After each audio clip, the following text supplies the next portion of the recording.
जय शिवराय मित्रांनो, कसा आहे का मटन भाकरी 250 रुपयाला मटन भाकरी चालू केलेली आहे। मटन भाकरी प्लेट, पांढरा रस्सा, तांबडा रस्सा, सोलकढी, इंद्रायणी राईस, अंडा वाटी आणि गरम गरम भाकरी हिची किंमत आहे फक्त 250 रुपये। तर एकदा रॉयल तंदूर कॉर्नरला भेट द्यावी लागते। आपल्या हॉटेलची टायमिंग आहे दुपारी 12 ते 3 आणि रात्री 7 ते 11।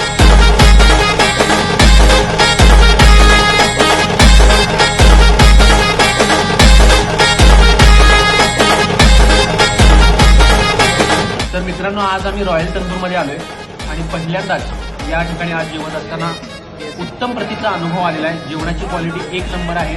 आजच त्यांनी भाकरी सुरू केलेली आहे आणि भाकरीची क्वालिटी आवर्जून तुम्ही चाखायला यायला लागते आणि सुंदर जेवण आहे। हा रिव्ह्यू मी सांगतो 100 पैकी 100 गुण। थँक्यू। भाकरी एक नंबर आहे, चिकन फ्राय एक नंबर आहे, तांबडा पांढरा स्पॉन्ज आहे।